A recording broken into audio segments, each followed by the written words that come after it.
The beginning is always so beautiful.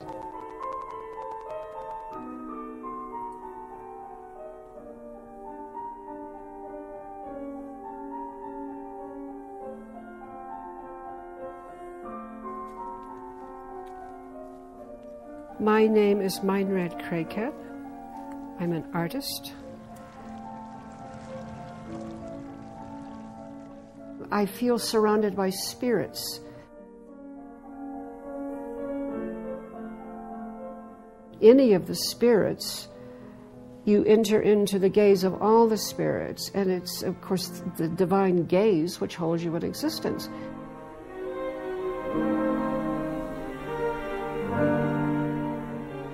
Prayer is really sitting in silence, centering the wholeness of your being in whatever situation you find yourself in, whether it's for a moment or an hour. The idea that we are hunting, we are seeking, we are finding, and that being sought and found is an aspect of creative work.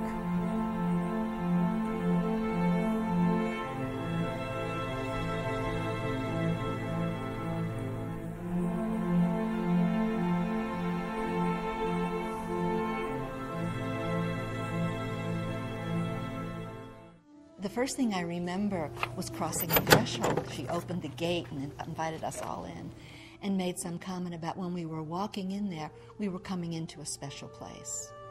And it felt special. There were paintings on the wall that were replicas of, I guess you'd call them ancient petroglyphs.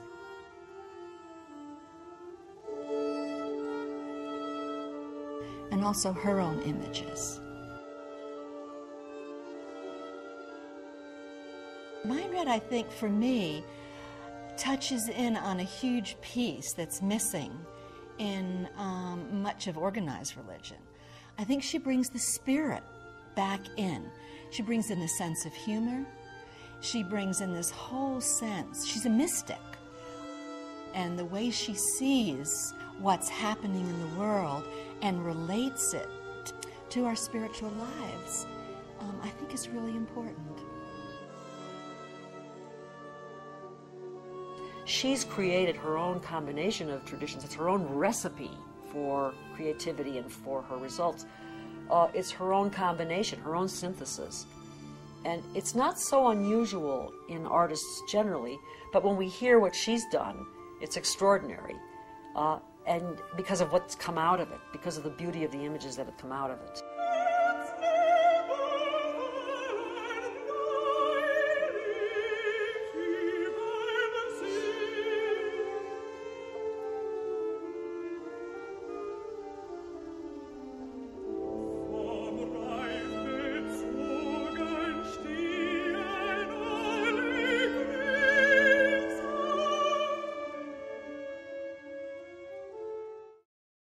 Is it true what they say about Dixie? Growing up poor, I did not grow up with books. I did not grow up with museums, with being taken on vacations or, seeing the world or anything like that. Of course, at the time, I didn't realize that other children were being raised differently. I was in a wonderful, loving family, and my wanting to draw was honored from the beginning.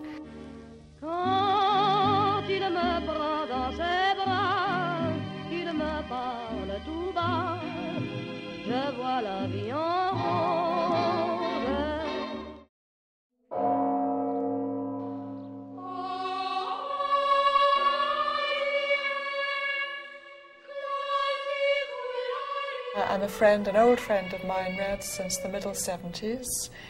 We met in the monastery of Stanbrook in England. It was a community of 75 nuns that had been there, I think, for, a couple of hundred years. I was 30 years old when I entered the monastery. I was 44 when I left. I adored monastic life. I knew I would adore monastic life. I from the beginning, loved the relationship between work for the community and whatever. During the time I lived there, I cared for bees, I cared for trees, I baked bread, I did a lot of yard work, just things like that, apart from the studio. I had seen her drawings before she entered. A friend of mine had found them. She had sent them to England, to the monastery. And the moment I saw them, I knew that this was a very unusual woman and a very unusual artist.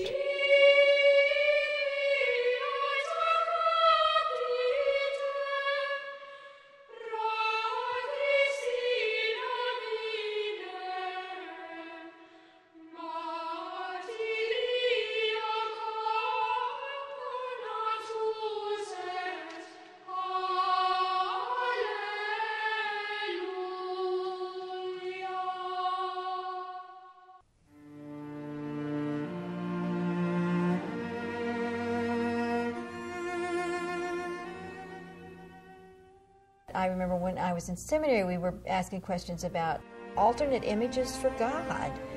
The women I was in seminary with and I mostly grew up with an image of a man with a long white beard up in heaven somewhere. And even though we gave up that image that God was really a grandfather sitting somewhere with a big book, writing our names in the book, the image that God was male was deeply rooted in Christianity and in Judaism. And there just was not a whole lot in our traditions or in Western civilization that we could look at. And so I think that's about the time that Meinrad started publishing some of her images in this country.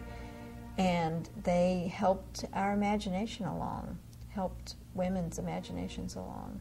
What would, if you're going to stick to an image of God that is in a human form, what would that look like if it were female? You know, I think women, even hormonally, women are embodying kind of a push to relate, so that they're really interested in relationships with people, but also the interrelationships among things. And I think this is really what the divine feminine can represent, is relatedness and connection. There's that connection that she makes with other people through her images. I've watched woman after woman sit down with her and start out very, very curious and say, what is this about? And then it's almost like their body resonates.